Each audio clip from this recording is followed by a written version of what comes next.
तो स्वागत आप सभी का इस खास शो में। स्टॉक मार्केट बहुत रिस्की है। इसमें पैसे कमाना जुए खेलने जैसा होता है। शेयर बाजार को लेकर आम लोगों के बीच यही धारणा बनी रहती है, क्योंकि माना जाता है कि करीब 90% लोग शेयर बाजार में नुकसान उठाते हैं। इन आंकड़ों पर शेयर मार्केट के एक्सपर्ट कहलाने वाले लोग तब यही कहते मिलते हैं कि शेयर मार्केट में पढ़ लिख कर जानकारी हासिल करके ही पैसे लगाना चाहिए। लेकिन आज क्या हुआ, या पिछले कुछ दिनों से या कुछ हफ्तों से दुनिया भर का शेयर बाजार जो चाल चल रहा है, उसे पढ़ पाने में एक्सपर्ट्स के भी पसीने छूट रहे हैं। किसी को कुछ समझ नहीं आ रहा। एक्सपर्ट खुद मान रहे हैं कि इस वक्त ना फंडामेंटल एनालिसिस काम कर रहा है, ना टेक्निकल एनालिसिस। तो सवाल यह है कि करें तो क्या करें, खासकर जब किसी को कुछ समझ नहीं आ रहा हो। तो आम निवेशकों को क्या करना चाहिए, इन सब पर चर्चा के लिए हमारे साथ मार्केट एक्सपर्ट भी आज जुड़ेंगे। लेकिन उससे पहले जरा देख लीजिए 2 अप्रैल को ट्रंप के टैरिफ वॉर छेड़ने का 7 अप्रैल को दुनिया भर के बाजारों पर क्या असर पड़ा है। शुरुआत भारत के हाल से।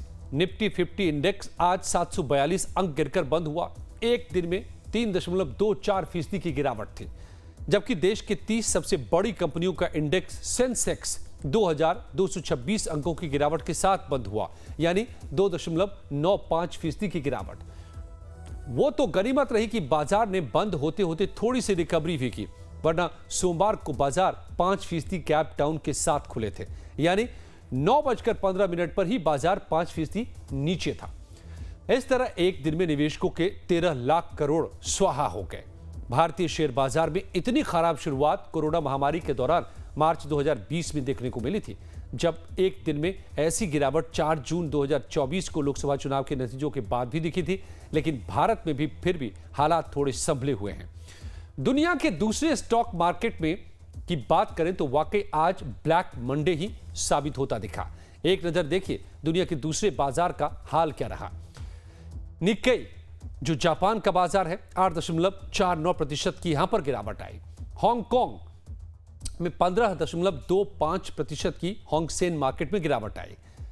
शंघाई कंपोजिट में 7.93% की गिरावट आई। ये चीन का शेयर मार्केट है।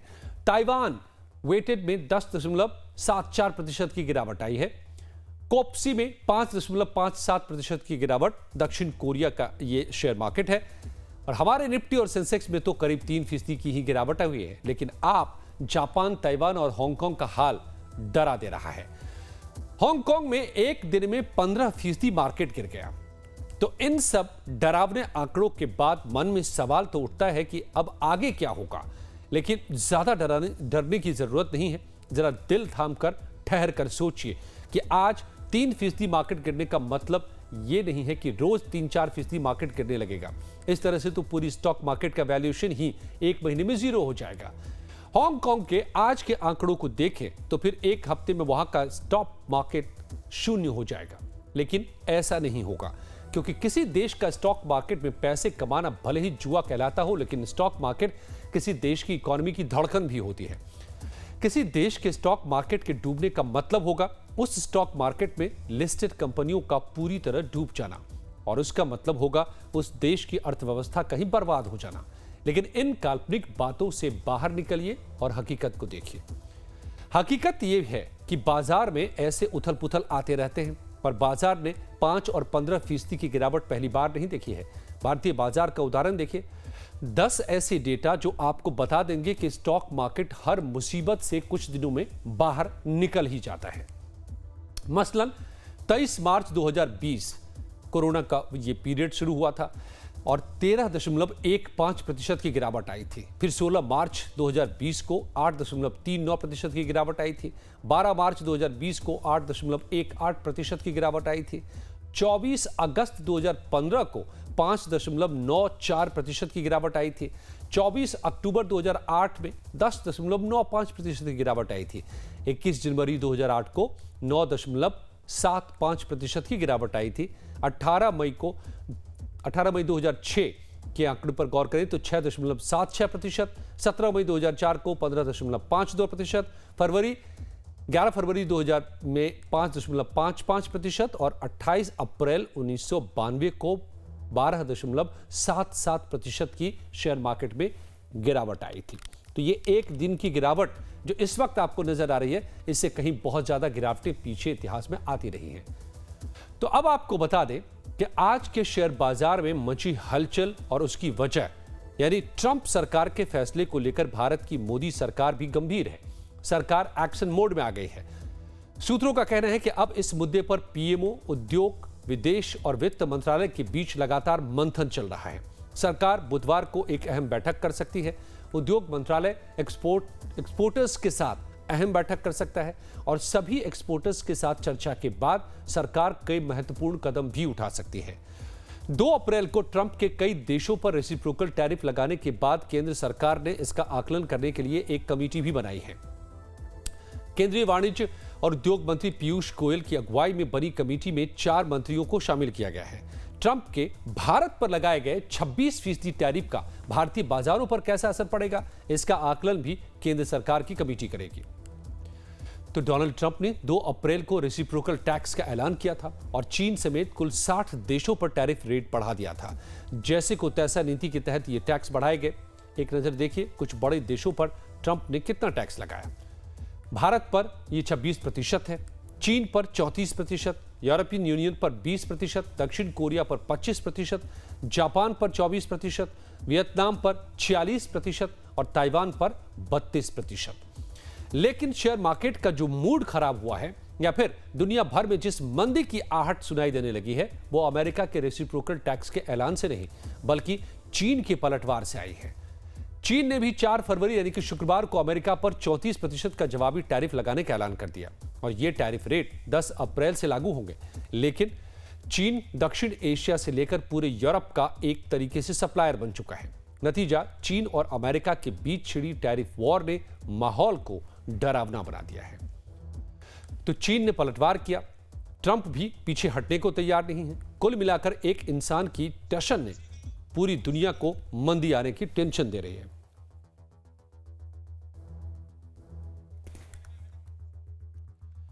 और ट्रंप अब भी यही कह रहे हैं कि उनका फैसला सही है। आज भी उन्होंने बयान दिया है, देखिए क्या कहा है। मुझे पहले से ही इसका अनुमान था, लेकिन मेरा मानना है कि इससे अमेरिका और मजबूत होगा और वैश्विक अर्थव्यवस्था में उसका दबदबा बढ़ेगा। मैं नहीं चाहता कि दुनिया भर में बाजारों में गिरावट आए, लेकिन मैं इसे लेकर चिंतित नहीं हूं। कई बार आपको चीजों को सही करने के लिए कड़वी दवाई लेनी पड़ती है। तो ट्रंप का मानना है कि पूर्व की सरकारों ने उनके कारोबार, नौकरियां और पैसों को दूसरे देशों में जाने दिया। वो मैक्सिको, कनाडा और चीन चले गए, लेकिन अब ऐसा नहीं होगा। मगर ट्रंप के इस टफ फैसले से सबसे बड़ा संकट अमेरिका में ही आने वाला है। अमेरिकी शेयर बाजार में भारी गिरावट हो रही है। आज भी नैस्डैक खुलने के साथ ही 4% गिर गया। इतना ही नहीं, कुछ हफ्तों में अमेरिका के S&P 500 इंडेक्स में 22% की गिरावट आ चुकी है। पिछले 32 दिनों से रोजाना औसतन करीब $400 बिलियन गंवा रहा है, जो पाकिस्तान की जीडीपी से भी ज्यादा है। इतना ही नहीं, असली झटका तो अमेरिका की कंपनियों को लगने वाला है, जो विदेशों में रहकर मैन्युफैक्चरिंग करते हैं या फिर अपनी सर्विस देते हैं। ऐसी कंपनियों में कई बड़े नाम हैं, जैसे Amazon, Google, Facebook, WhatsApp, Microsoft, Apple. इन कंपनियों को बड़ा नुकसान हो सकता है। बीते कुछ हफ्तों में अमेरिका की ये टॉप कंपनियों में $3 ट्रिलियन के क्लब से अब ये बाहर हो चुके हैं। आईफोन बनाने वाली कंपनी एप्पल के शेयर्स में पिछले शुक्रवार को 7.29% की गिरावट आई और इसका मार्केट कैप $2.8 ट्रिलियन रह गया, जो $3 ट्रिलियन से ऊपर था। इसी तरह माइक्रोसॉफ्ट चिप बनाने वाली कंपनियां एनवीडिया का $4 ट्रिलियन पहुंच गया था, लेकिन अब $3 ट्रिलियन के ये नीचे है। तो कुल मिलाकर अमेरिका से टैरिफ वॉर में बदला लेने को तैयार बैठे देशों को पता है कि इस माहौल में अमेरिका की कमजोर नस यही कंपनियां हैं। यूरोपीय यूनियन भी अमेरिका के खिलाफ टैरिफ का ऐलान करने वाला है। एक्सपर्ट बता रहे हैं कि पहले हालत में अमेरिकी बाजार में आईफोन 40% तक महंगे हो सकते हैं और इसी को लेकर हाहाकार मचा है। मजे की बात है कि ट्रंप के टैरिफ अटैक के बाद सबसे दिलचस्प सीन तो एप्पल के साथ हो गया है। अब चीन में बनने वाले आईफोन अमेरिका में बेचना बहुत महंगा पड़ेगा, क्योंकि एक फैक्ट ये भी है कि एप्पल के कुल प्रोडक्शन में 80% चीन में असेंबल होते हैं और इन सब के बीच भारत आईफोन सप्लाई चेन के लिए एक बड़ा प्लेयर बनकर उभर सकता है, जहां चीन के मुकाबले कम टैरिफ लगा है। यानी चीन की तुलना में भारत से अमेरिका जाने वाला एप्पल फोन सस्ता पड़ेगा। तो ये इन उलट पलट और तमाम गिरते पड़ते शेयर मार्केट्स के बीच में आखिर उम्मीद की कोई किरण बची है तो क्या है? मेरे साथ जुड़े हैं राकेश सिंघल साहब, शेयर मार्केट के एक्सपर्ट हैं, और साथ ही आकाश जिंदल साहब, इकोनॉमिस्ट हैं। आप दोनों का बहुत बहुत स्वागत है। राकेश जी, आपसे शुरू करता हूं। आज शेयर मार्केट एक्सपर्ट, क्या कोई उम्मीद की किरण अब बची भी है या मार्केट की गिरने की कोई इंतहा भी है कि नहीं? कहां तक ये गिरते रहेंगे बाजार? ठीक है, इस तरह से ये तो कहना बड़ा मुश्किल है कि कहाँ तक गिरते रहेंगे, बट हाँ, अभी भी मेरे को लगता है कि जिस तरीके से मार्केट ने रिएक्ट किया है, हमारे अगर हम इंडिया की बात करें, जिस तरीके से निफ्टी है या सेंसेक्स है, दोनों ही आज बहुत गैप डाउन खुले थे, लेकिन अल्टीमेटली जब बंद हुए हैं तो रिकवर होके बंद हुए हैं। हमारे जो मिड कैप इंडेक्स है या स्मॉल कैप इंडेक्स है, वो भी खुले काफी गैप डाउन थे, लेकिन अल्टीमेटली रिकवर होके बंद हुए हैं। तो ये थोड़ा सा एक पॉजिटिव संकेत हम कह सकते हैं कि कहीं ना कहीं है कि शायद ये गिरावट जो है कहीं थम सकती है। दूसरी चीज, यूएस के भी जो मार्केट्स हैं वो इनिशियली काफी गिरावट के साथ खुले हैं, लेकिन अब वो भी, वहां पे भी एक रिकवरी हमें देखने को मिल रही है, तो हो सकता है वहां पे भी एक रिकवरी आए। तीसरी चीज ये है कि जो यूएस जो टैरिफ जो लगाए हैं जी, चाइना ने जरूर रिटेलिएट किया है। यूनियन है, उसने अभी भी ये कहा है कि हम बातचीत करेंगे। भारत भी कहीं ना कहीं ये देख रहा है कि हम ट्रेड डील करेंगे। तो काफी सारे कंट्रीज हैं जो कि ये सोचते हैं कि हम ट्रेड डील करेंगे और मिल बैठ के या बातचीत के साथ ये मसला सुलझाएंगे। हाँ, चाइना मुझे लगता है कि शायद, और ये आप देखें तो पूरे ही एशिया के जो मार्केट्स हैं वो सबसे ज्यादा गिरे हैं, सबसे ज्यादा इम्पैक्ट वहां पे आया है, और उसमें भी अगर देखें तो इंडिया पे इम्पैक्ट सबसे कम आया है। तो उस तरीके से देखें तो मुझे लगता है, अगर हम इंडियन मार्केट की बात करें, इंडियन इन्वेस्टर के लिए बात करें, तो मुझे लगता है कि शायद ये गिरावट अभी थमती हुई नजर आनी चाहिए, और बहुत ज्यादा डाउन साइड मुझे लगता है कि मार्केट के लिए नहीं बची है।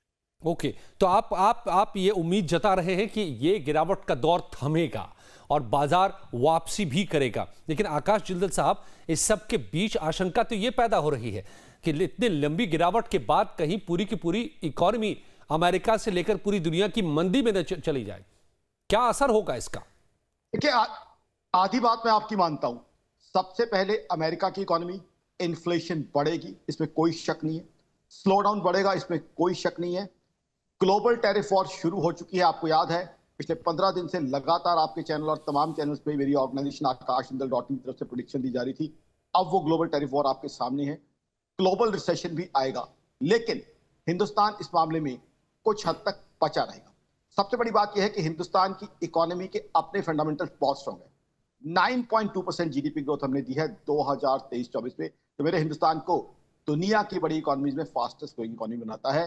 Russia Ukraine war, Israel issue के बाद अमेरिका, दुनिया की सबसे powerful economy, 2 quarters negative GDP growth थी। जर्मनी 2023 में 1 क्वार्टर में नेगेटिव जीडीपी ग्रोथ थी। चाइना डिफ्लेशन का शिकार है।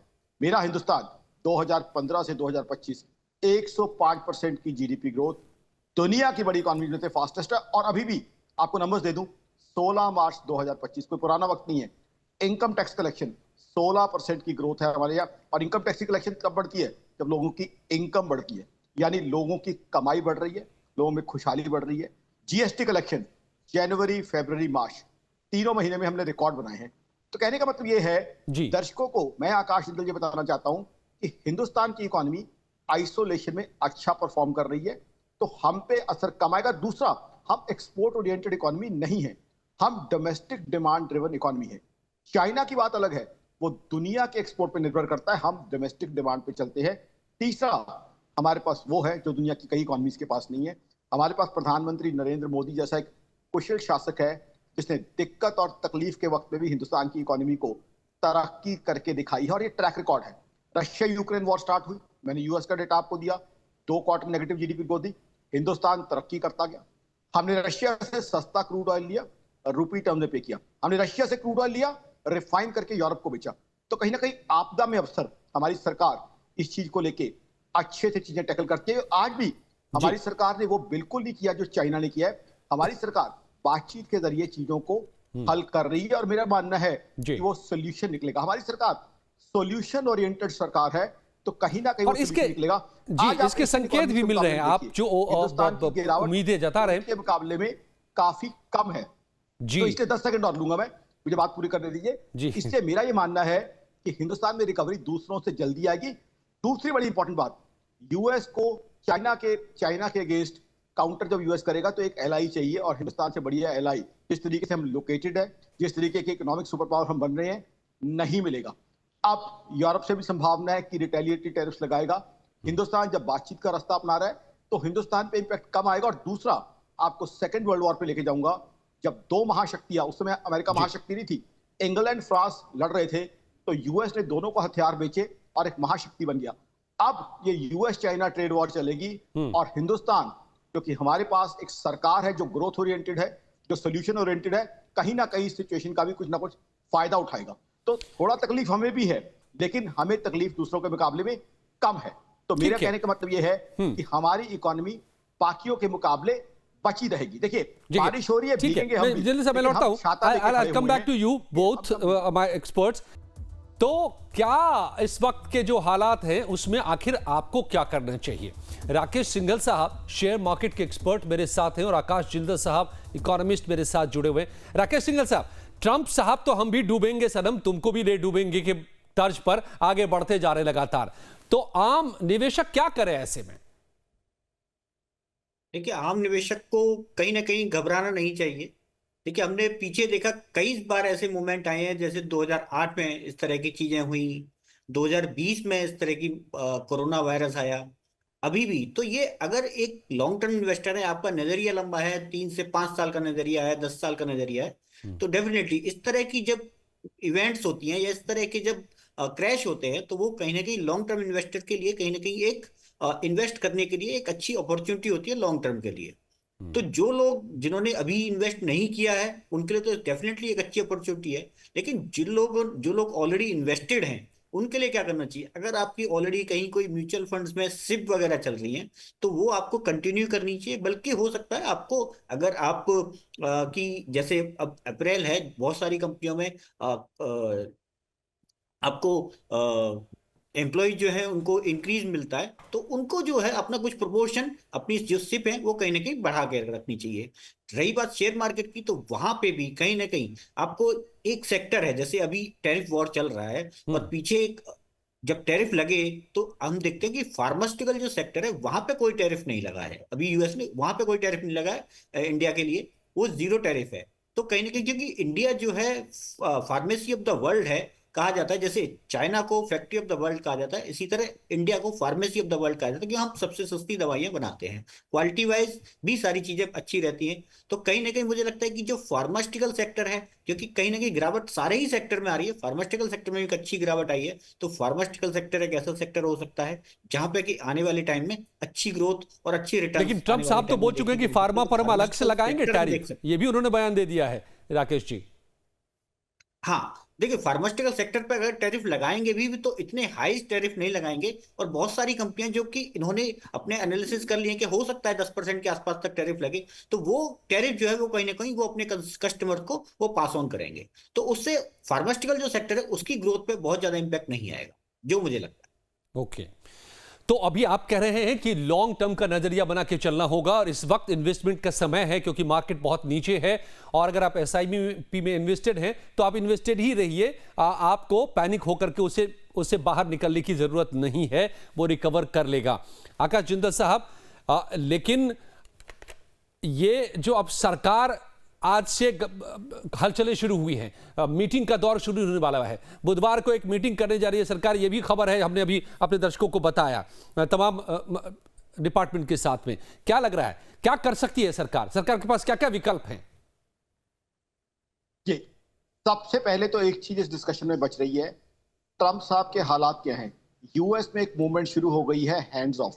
यूएस में जगह जगह प्रोटेस्ट हो रहे हैं ट्रंप साहब की नीतियों के खिलाफ। तो यूएस की अपनी जनता आज की तारीख में उनसे सवाल खड़े कर रही है। तो ऐसे में मेरा फर्मली मानना है, मेरी ऑर्गेनाइजेशन आकाश.in का, कि उनकी पॉलिसीज में कहीं ना कहीं रिवर्सल आएगा। दूसरी बात, हमारी सरकार की बात करें, हमारी सरकार ने हमेशा सिचुएशन पे सोल्यूशन निकाले तो मेरे हिसाब से डायलॉग यूएस के साथ मीनिंगफुल चलेगा और कहीं ना कहीं हम टैरिफ में रिलैक्सेशन ले लेंगे। अब जब टैरिफ में रिलैक्सेशन ले लेंगे तो हिंदुस्तान की पोजीशन चाइना और बाकी इकोनॉमीज के मुकाबले में ज्यादा अच्छी हो जाएगी। जब ज्यादा अच्छी होगी, सबसे पहले तो ग्लोबल मनी हिंदुस्तान में आएगा, फॉरेन पोर्टफोलियो इन्वेस्टर यहाँ लगाएगा। दूसरा, जो मेक इन इंडिया का कॉन्सेप्ट है और ज्यादा आगे बढ़ेगा। तीसरा, यूएस की मैन्युफैक्चरिंग हमारा मुकाबला नहीं कर सकती क्योंकि हमारे पास एक बहुत बड़ी स्ट्रेंथ है, वाइबल प्राइसेस पे अच्छी लेबर है, हमारे पास अच्छी वर्किंग मैन पावर है जो वाइबल कॉस्ट में है। यूएस में आप मैन्युफैक्चर करने लगी, वहां पे लेबर कॉस्ट इतनी हाई है कि टैरिफ छोड़िए, उससे ज्यादा उनकी कॉस्ट बढ़ जाएगी। हमारे पास टैलेंटेड मैन पावर है जो वाइबल कॉस्ट पे काम करने को तैयार है। तो कहीं ना कहीं हिंदुस्तान को उस तरह का नुकसान नहीं होगा और हिंदुस्तान की सरकार ने सॉल्यूशन की तरफ बढ़ना शुरू कर दिया है। डायलॉग चलेगा, डायलॉग में सोल्यूशन निकाले जाएंगे, बीच का रास्ता कहीं ना कहीं इख्तियार किया जाएगा, शायद कुछ रिलैक्सेशन हमारी तरफ से की जाए और अल्टीमेटली हम सोल्यूशन की तरफ बढ़ेंगे। एक चीज मैं दर्शकों को और आपको याद दिलाना चाहूंगा, रशिया यूक्रेन वॉर में वापस लेके जाना चाहूंगा।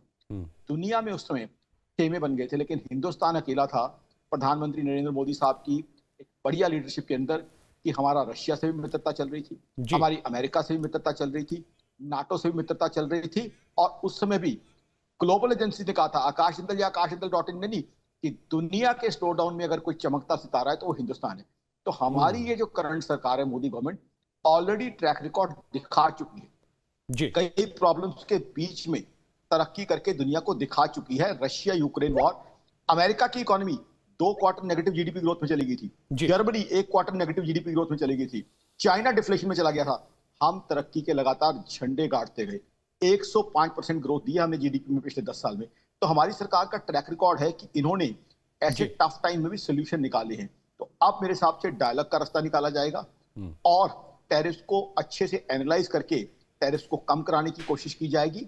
और आप सोचिए, हमारे ऊपर अब चाइना से मुकाबला कीजिए, चाइना पे पहले टैरिफ लगे, पहली जो स्टेज है उस पे चाइना, मैक्सिको, कनाडा पे टैरिफ लगे, फिर दोबारा रेसिप्रोकल में टैरिफ लगे।